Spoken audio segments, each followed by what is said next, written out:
오늘 설교의 제목은 말들과 함께 달리겠습니다 라는 제목입니다. 말들과 함께 달리겠습니다.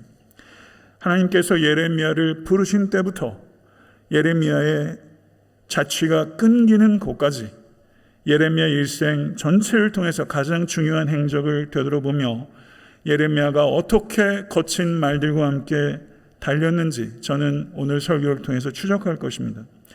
예레미야는 52장으로 구성되어 있고 이사야는 66장으로 구성되어 있지만 예레미야가 분량은 더 깁니다. 주어진 제한된 시간 속에서 예레미야의 삶을 설득력 있게 구성해서 설교를 한다는 것은 사실은 제가 피해야 되는 모험입니다. 어저께 연구를 마치고 설교를 쓰기 시작하면서 과연 어떠한 설교 원고가 탈고되어야 될지 두려움이 컸습니다. 그렇지만 기대감도 있었습니다. 제게 아픔과 함께 아름다움을 전해준 그 누구보다도 인간적이며 그 누구보다도 신비한 예언자인 예레미야를 진심으로 사랑하는 성도님들께 목사인 제가 떨리는 마음으로 소개하고자 합니다. 예레미야는 요시야 왕 13년 주전 627년에 예언자로 부르심을 받아 예루살렘이 함락한 직후인 주전 585년까지 대략 40년이 조금 넘는 시간 동안 예언자로 섬겼습니다. 그의 이름은 예레미야. 그 뜻은 여호와께서 높이 들리신다, 여호와께서 내던지신다 라는 의미입니다. 그는 그의 이름을 무한하게 하는 삶을 살지 않았으며 그 이름에 담긴 정체성에 부합하는 삶을 살기 위해서 끝없이 헌신했던 사람입니다. 예레미야 1장 4절에서 5절은 여호와의 말씀이 내게 임하니라 이르시되 내가 너를 모태에 짓기 전에 너를 알았고 내가 배에서 나오기 전에 너를 성별하였고 너를 여러 나라의 선지자로 세웠노라 라고 말씀합니다. 예레미야를 부르신 하나님께서는 우리 각자를 부르신 하나님이십니다. 우리 각자를 아시고 성별하시고 세우시는 하나님이십니다. 하나님께서는 우리 삶의 모든 것이 비롯되는 중심이십니다. 우리 자신이 우리의 삶의 중심이 될 때 우리의 삶은 한순간에 길을 잃게 될 것입니다. 나의 정체성은 스스로에 대해 품는 나의 생각이 아니라 나에 대해서 품으시는 하나님의 생각입니다. 하나님의 부르심은 우리의 자질이나 공로와는 무관하며 전적인 하나님의 은혜입니다. 하나님의 부르심은 즉흥적이거나 우연적인 사건이 아니라 하나님의 섭리적 계획입니다. 믿으십니까? 예레미야를 예언자로 성별하신 하나님께서 우리를 성도로 성별하셨습니다. 하나님께서는 어느 누구도 나를 대신하거나 대체할 수 없는 존귀한 존재로 구별하신 것입니다. 세웠다라는 이 동사는 주었다라는 뜻입니다. 하나님께서는 주시는 하나님이십니다. 하나님의 주심이 온 우주와 역사가 작동하는 하나님의 원리인 것입니다. 하나님께서는 우리를 구원하시기 위해서 독생자 예수님을 주셨습니다. 하나님께서 나를 아시고 택하시고 주셨다는 영광스러운 진리를 기억하고 부디 사랑하는 성도 여러분, 맥없는 삶을 살지 마시고 힘있는 삶을 살아가실 수 있게 되기를 간절히 소망합니다. 예레미야를 부르심은 메시지를 전하는 것에 국한되지 않고 메시지대로 살라는 부르심입니다. 그러나 하나님의 이와 같은 부르심에 대하여 예레미야의 반응은 슬프도소이다. 주 여호와여 보소서 나는 아이라 말할 줄을 모르나이다 라고 말하는 것입니다. 그의 연소함과 무지를 가지고 하나님의 부르심을 거절한 것입니다. 예레미야의 반응은 사실입니다. 그러나 예레미야의 반응은 하나님께서 기대한 반응은 아닌 것입니다. 우리가 할 일을 결정하는 것은 우리의 느낌이나 우리의 경험이 아니라 언제나 하나님께서 결정하실 것이기 때문입니다. 하나님께서는 예레미야에게 말씀하십니다. 여호와께서 내게 이르시되 너는 아이라 말하지 말고 내가 너를 누구에게 보내든지 너는 가며 내가 내게 무엇을 명하든지 너는 말할지니라. 너는 그들 때문에 두려워하지 말라. 내가 너와 함께하여 너를 구원하리라. 나 여호와의 말이니라. 아멘. 이것이 두려워 떠는 예레미야를 향한 격려요, 그리고 이 자리에 함께한 가정에서 예배드리는 모든 권속들을 향한 하나님의 격려입니다. 하나님께서 예레미야를 격려하셨던 것처럼 우리의 갈 곳과 우리의 할 말을 하나님께서 알려주실 것이며 우리와 언제든지 어디서든지 함께 하실 것입니다. 그리고 하나님께서는 두 가지 환상을 통해서 예레미야를 빚어주십니다. 하나님께서는 꽃이 만개한 살구나무의 환상과 펄펄 끓는 솥의 환상, 매우 극단적으로 대조되는 두 개의 환상을 예레미야에게 주셨어요. 그리고 이 두 가지 환상을 통해서 예레미야의 영혼과 예레미야의 삶을 빚으십니다.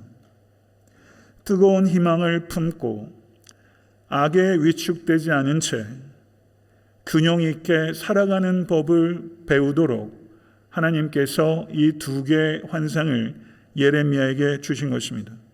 예레미야는 그의 일생 전체를 통해서 박해와 조롱으로 엄청난 정서적 기복을 경험하지만 내구력과 민감성을 자신 안에 완벽하게 통합하면서 쇠 기둥과 놋 성벽과 같이 흔들리지 않는 사람으로 놀랍게 빚어져 갔던 것입니다. 예레미야의 고난은 가서 외치라 라는 말씀에 순종하자마자 시작됐습니다. 예레미야는 하나님의 말씀을 한마디도 감하지 않고 용맹하게 증거했습니다. 내 악이 너를 징계하겠고 내 반역이 너를 책망할 것이라. 예레미야는 끔찍하고 처참한 재난과 멸망이 이스라엘을 덮칠 것이다 라고 경고했지만 이스라엘은 듣지 않았고 깨닫지 않았고 순종하지 않았습니다. 예레미야는 거듭해서 2장 22절부터 23절 상반절에 외칩니다. 주 여호와의 말씀이니라. 내가 잿물로 스스로 씻으며 내가 많은 비누를 쓸지라도 내 죄악이 내 앞에 그대로 있으리니 내가 어찌 말하기를 나는 더럽혀지지 아니하였다, 바울들의 뒤를 따르지 아니하였다 하겠느냐. 골짜기 속에 있는 내 길을 보라. 내 행한 바를 알 것이니라. 아무도 모르는 미래의 운명을 홀로 하나님의 계시를 통해서 바라보는 예레미야. 그의 두려움과 그의 외로움을 느낄 수 있으시겠습니까? 이스라엘은 악을 행하는 데는 지각이 있었으나 선을 행하는 데는 지각이 없었습니다. 예레미야는 예루살렘 성전에서 바로 그 예루살렘 성전을 비판하는 설교를 쏟아냅니다. 이런 설교는 죽음을 각오하지 않고는 할 수 없는 설교입니다. 예레미야 7장 4절에 너희는 이것이 여호와의 성전이라, 여호와의 성전이라, 여호와의 성전이라 하는 거짓말을 믿지 말라. 예레미야는 길과 행위를 바르게 하지 않으면 예루살렘 성전조차 여호와의 성전이 아니라고 선언한 것입니다. 길과 행위를 바르게 하는 것, 그것이 무엇입니까? 이웃들 사이에 정의를 행하는 것입니다. 이방인과 고아와 과부와 같은 약자들을 압제하지 않고 돌보는 것, 이것은 신앙생활의 부수적인 것이 아니라 본질적인 것이라고 성경은 일관되게, 그리고 예언서는 뜨겁게 선포하고 있는 것입니다. 이방인과 고아와 과부를 압제하면서 종교적 열심을 나타내는 신앙생활이 우상 숭배라는 것입니다. 우상 숭배의 본질은 종교적 열심을 통해서 욕망을 채우는 것입니다. 욕망을 채우면서 고아와 과부와 나그네의 필요를 채우지 않는 것, 그것을 우상 숭배라고 성경은 말씀하고 있는 것입니다. 이스라엘 백성을 구별하신 하나님의 뜻은 이스라엘 백성을 제사를 드리는 백성으로 삼고자 하는 것이 아니라 이스라엘 백성을 순종하는 백성으로 삼고자 하신 것입니다. 하나님의 진정한 뜻은 제사를 부인하신 것이 아니라 순종이 수반되지 않는 제사를 부인하신 것입니다. 사랑하는 성도 여러분, 예레미야가 개탄합니다.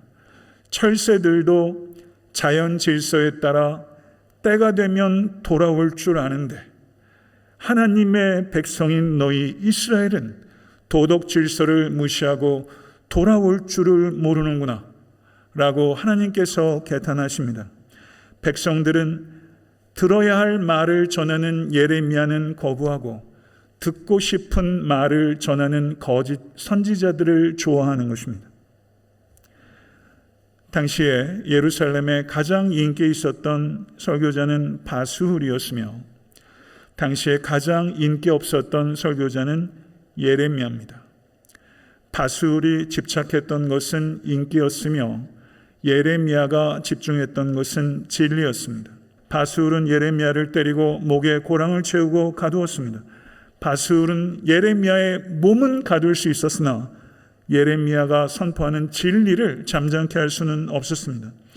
예레미야가 그렇게 자신에게 닥쳐오는 고난을 두려워하지 않을 수 있었던 이유는 예레미야에게 가장 중요한 것은 자신이 아니라 하나님이었기 때문입니다.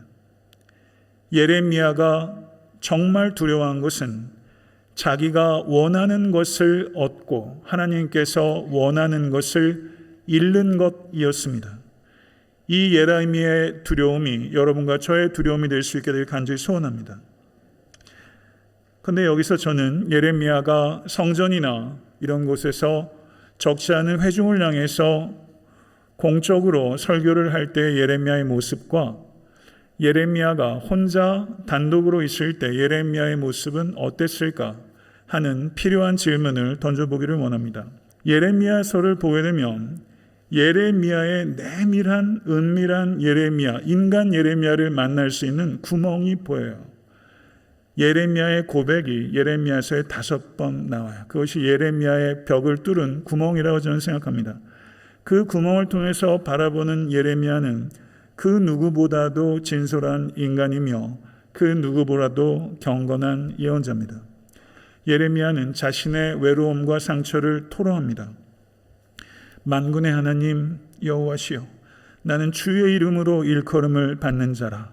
내가 주의 말씀을 얻어 먹었사오니 주의 말씀은 내게 기쁨과 내 마음의 즐거움이오나 내가 기뻐하는 자의 모임 가운데 앉지 아니하며 즐거워하지도 아니하고 주의 손에 붙들려 홀로 앉아사오니 이는 주께서 분노로 내게 채우셨음이니이다. 나의 고통이 계속하며 상처가 중하여 낫지 아니하면 어찌 됨이니까? 라고 말하고 있습니다. 예레미야는 이스라엘의 패망을 앞두고 하나님께서 결혼도 하지 말라고 해서 혼자 살았던 사람이에요. 예레미야는 정말 중심을 토로하고 삶을 나눌 수 있는 친구가 없었던 매우 절대적인 고독 가운데 살았던 사람이에요. 오직 그의 예언을 글로 썼던 바룩이라는 베프가 한 사람이 있었을 뿐이에요. 외로웠습니다. 그리고 예레미야의 상처는 멈추지 않고 깊어만 갔어요. 그리고 급기야 예레미야는 15장 18절 하반절에 이렇게 말합니다. 주께서는 내게 대하여 물이 말라서 속이는 시내 같으시리이까? 라고 묻습니다. 한때 예레미야는 하나님을 생수의 근원이라고 선포했는데 이제는 하나님을 속이는 시냇물 같으시니까? 라고 하나님께 격하게 항의하고 있는 거예요. 유진 피터슨 목사님께서 예레미야의 이 장면을 무험할 정도로 자신의 분노를 하나님께 터뜨렸다 라고 표현한 것은 적절합니다. 그리고 예레미야는 심지어 이렇게 말해요. 여호와여, 주께서 나를 권유하심으로 내가 그 권유를 받았사오며 주께서 나보다 강하게 이기셨으므로 내가 조롱거리가 되니 사람마다 종일토록 나를 조롱하나이다. 이 번역은 굉장히 점잖게 한 번역이에요. 권유했다. 실제 성경 원어적 의미를 보면 이런 거예요. 하나님께서 나를 꼬드겨 꿰지 않았습니까? 고난의 길로 이끌지 않으셨습니까? 라고 예레미야가 거칠게 항의하는 거예요. 그리고 예레미야는 20장 14절에서 욥인지 예레미야인지 분간이 안 갈 정도의 탄식을 합니다.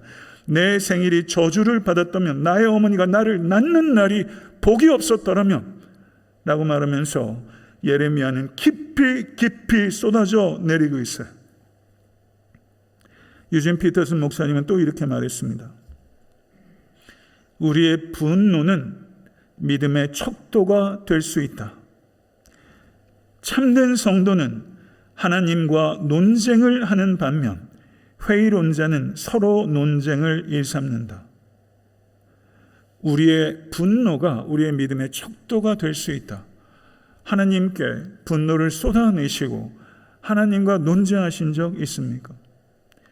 예레미야 이런 깊은 탄식과 거친 항의가 예레미야의 불신을 표현합니까? 아니면 하나님이 도무지 계신 것 같지 않은 삶의 현실 속에서 하나님께 대한 신뢰의 표현입니까? 하나님께서는 예레미야의 메시지가 아무 성과도 아무 열매도 얻지 못하는 것에 대해서 예레미야가 항의하고 탄식하고 시리에 빠진 것을 이해하셨습니다. 이해하셨지만 예레미야가 거기에 머물기를 원치 않으셨습니다. 그래서 하나님께서 예레미야에게 말씀하십니다. 예레미야야, 사람들이 듣고 싶어하는 쓰레기를 내뱉지 말거라. 너는 끝까지 고통스럽고 외롭더라도 저들이 들어야 될 메시지를 쏟아내거라. 하나님께서 예레미야에게 그렇게 다시 한번 말씀하셨어요. 예레미야 25장 3절에서 5절의 말씀을 한번 보겠습니다. 유다의 왕 아몬의 아들 요시야 왕 13째 해부터 오늘까지 23년 동안 여호와의 말씀이 내게 임하기로 내가 너희에게 꾸준히 일렀으나 너희가 순종하지 아니하였느니라. 그러므로 여호와께서 그의 모든 종 선지자를 너희에게 끊임없이 보내셨으나 너희가 순종하지 아니하였으며 귀를 기울여 듣지도 아니하였도다. 내가 너희에게 나의 종 선지자들을 꾸준히 보내 그들의 말을 순종하라고 하였으나 너희가 순종하지 아니하였느니라. 꾸준히란 말이 반복되고 있는 게 보이시죠? 이 단어가 히브리 말로 하시켐이라는 단어입니다.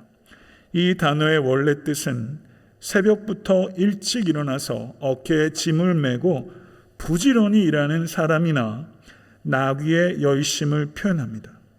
23년 동안 예레미야는 그렇게 꾸준히 하나님의 말씀을 전했던 것입니다. 그리고 하나님의 말씀을 전하기에 앞서 예레미야는 먼저 매일 아침 일찍 일어나서 하나님의 말씀을 들었습니다. 꾸준이라는 이 하시켐이라는 단어가 예레미야서에 11번이나 등장하고 있고 예레미야의 사역을 한마디로 요약한다면 꾸준한 사역이라고 할 수 있는 것입니다. 예레미야는 이스라엘을 향해서 돌아오라고 꾸준히 외쳤지만 돌아온 것은 비난과 위협밖에는 없었습니다. 그럼에도 불구하고 그 절망스러운 상황 속에 예레미야는 잠을 들었지만 그 이튿날 아침 새벽에 예레미야는 꾸준히 일어나서 하나님을 만나기 위해 아침 태양과 함께 일어났던 것입니다. 여러분 시편 108편 1절과 2절을 한번 읽어보겠습니다. 저는 예레미야가 이 시편 말씀을 분명히 알았고 이 시편 말씀에 붙잡았다고 확신합니다. 같이 한번 읽어보겠습니다. 하나님이여 내 마음을 정하였사오니 내가 노래하며 나의 마음을 다하여 찬양하리로다. 비파야 수금아 깰지어다. 내가 새벽을 깨우리로다. 예레미야는 새벽마다 하나님의 말씀을 꾸준히 들음으로써 부푼 소망과 순종의 기쁨을 안고 하루하루를 그 모험의 날들을 차곡차곡 채워가며 23년을 넘어서서 40년이 넘는 세월 동안 그는 충성되게 꾸준히 사역을 감당했던 것입니다. 예레미야애가 3장 22절부터 23절의 말씀입니다. 여호와의 인자와 긍휼이 무궁하심으로 우리가 진멸되지 아니함이니이다. 이것들이 아침마다 새로우니 주의 성실이 크시도소이다. 바로 주의 인자와 주의 자비가 예레미야가 소득 없는 소명을 끝까지 40년이 넘도록 꾸준히 감당할 수 있었던 원천이었습니다. 주전 605년 하나님께서 예레미야에게 명하십니다. 받은 모든 예언을 바룩을 통해서 두루마리에 기록하라. 기록했습니다. 그리고 그것이 사람에게 들려지고 왕에게까지 들려졌습니다. 여호야김 왕이 모든 말씀을 듣고 자신의 옷을 찢고 회개한 것이 아니라 하나님의 말씀을 찢고 그 두루마리를 불에 던져버렸습니다. 예레미야의 마음은 그때 또 찢긴 것입니다. 주전 587년 시드기야 왕 10년에 예루살렘은 바벨론 군대에 의해 포위됐고 예레미야는 감옥에 갇혀 있었습니다. 1년 뒤면 남유다는 완전히 멸망합니다. 예레미야는 바벨론의 승리를 예견하고 바벨론에게 항복하라 권해왔기 때문에 많은 사람들로부터 바벨론의 앞잡이요 민족 반역자로 여겨져 왔습니다. 그러나 그때 하나님으로부터 예레미야에게 말씀이 임했고 예레미야는 순종해서 감옥에 갇혀있는 죄수이고 이스라엘이 멸망하기 1년 전인데 그의 사촌 하나벨의 밭을 샀습니다. 하나님께서는 이스라엘의 죄악으로 인해서 이스라엘이 받는 심판이 불가피하지만 이스라엘의 심판이 최종적인 것이 아니라는 것을 예레미야가 아나돗의 밭을 사는 행위를 통해서 이스라엘에게 알리시기 원하셨던 것입니다. 그러나 성도 여러분, 이스라엘은 듣지 않습니다. 예레미야가 심판의 메시지를 전할 때도 믿지 않았고 예레미야가 희망의 메시지를 전할 때도 믿지 않습니다. 마침내 남유다는 예레미야의 예언대로 패망했고 수많은 사람들이 포로로 끌려왔고 예루살렘에 남은 사람은 포로로 잡아갈 가치조차도 없는 사회에서 가장 연약하고 가난한 사람들만 남겨졌습니다.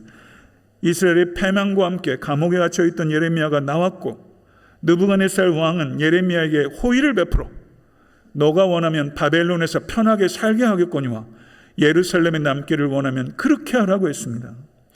이때 예레미야의 나이 대략 65세, 은퇴하고도 남을 나이죠. 바벨론에 가면 그들의 왕의 호의 속에서 편안한 은퇴 생활 보장됐을 겁니다. 예레미야가 바벨론에 갔어요? 안 갔어요. 예루살렘에 남았어요. 다윗 나라는 패망했고 주의 성전은 불타버렸고 예루살렘에 남은 사람은 포로로 잡아가기에도 부족한 사람들만 남아있는데 예레미야는 전혀 주저하지 않고 예루살렘에 남기로 선택한 것입니다. 예레미야는 또다시 믿음대로 살기로 결단한 것입니다.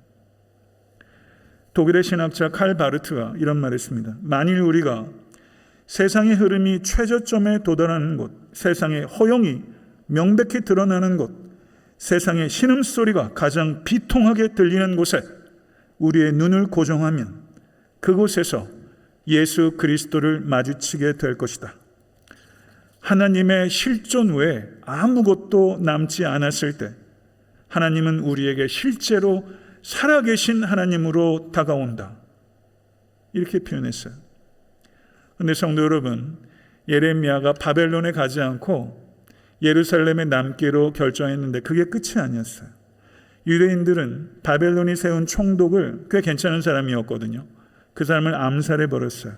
그리고 그 암살과 연관된 사람들이 바벨론의 보복을 두려워해서 예레미야에게 묻습니다. 하나님의 뜻이 무엇입니까? 바벨론에 예루살렘에 남는 것입니까? 애굽으로 피하는 것입니까? 물었어요. 하나님께서 예레미야에게 계시하셨습니다. 하나님께서 말씀합니다. 바벨론 왕을 겁내지 말고 유대 땅에 머물라. 내가 너희를 보호할 것이며 복을 내릴 것이다. 하나님의 뜻을 구했던 사람들이 그 뜻대로 순종했을까요? 순종하지 않았습니다. 뜻을 물어놓고 뜻이 알려지자 자기 뜻대로 애굽으로 갔습니다. 예레미야가 자신의 뜻과 상관없이 그 사람들에 끌려서 애굽으로 가서 예레미야의 삶의 결말이 어떻게 됐는지 예레미야는 모호하게 말합니다. 이 모호함과 더불어 살아내기 위해서는 삶의 성숙함이 필요한 것입니다. 하나님의 뜻대로 평생 박해와 조롱과 함께 싸우며 말씀을 전했던 예레미야가 인생의 마지막에는 자신의 뜻과는 상관없이 인질로 잡혀 애굽으로 끌려가고 예레미야의 삶의 종적이 거기에서 없어집니다. 말들과 함께 달린 예레미야의 경주가 우리의 시야에서 증발해 버린 것입니다. 말씀을 맺겠습니다. 예레미야는 눈물의 선지자입니다. 예레미야서 곳곳에 그의 눈물이 묻어 있습니다. 그런데 종종 예레미야의 본문은 예레미야가 우는지 하나님이 우는지 분간하기 어렵습니다. 모호성이 있습니다. 이러한 모호성은 하나님과 하나님께서 보내신 예언자인 예레미야 사이에 근본적인 동일성을 나타내는 의도성입니다. 슬프고 아프다. 내 마음속이 아프고 내 마음이 답답하여 잠잠할 수 없다. 이 마음이 예레미야의 마음이면서 동시에 하나님의 마음이며 예레미야의 눈물은 동시에 하나님의 눈물이고 예레미야와 함께 하나님은 하나님의 백성을 바라보며 흐느끼며 애도하시는 하나님이시라는 것입니다. 그러므로 예레미야서는 눈물의 선지자에 대한 책이 아니라 눈물의 하나님에 대한 책이라는 것입니다. 예레미야가 애굽에서 어디서 언제 죽었을까요? 한번 상상해 보세요. 예레미야는 이국의 땅에서 마지막 육신을 눕히면서 슬프게 눈을 감았을까요? 어떻게 생각하십니까? 베드로전서 4장 12절 13절은 사랑하는 자들아 너희를 연단하려고 오는 불시험을 이상한 일 당하는 것 같이 이상히 여기지 말고 오히려 너희가 그리스도의 고난에 참여하는 것으로 즐거워하라. 이는 그의 영광을 나타내실 때 너희로 즐거워하고 기뻐하게 하려 함이라. 아멘. 예레미야의 인생은 비참한 고난으로 가득 찼지만 비범한 은혜도 가득 찼던 것입니다. 말할 수 없는 영광스러운 기쁨을 누리며 예레미야는 요단강을 빅틈으로서가 아니라 빅토로 넘었음에 틀림없습니다. 예레미야의 삶은 영광에 이르는 고난이었습니다. 끝까지 말과 함께 달린 예레미야에게는 경의를 표하며 고난받는 종으로 십자가를 지기까지 달리신 나의 주 예수 그리스도께는 한없는 경외를 올려드립니다.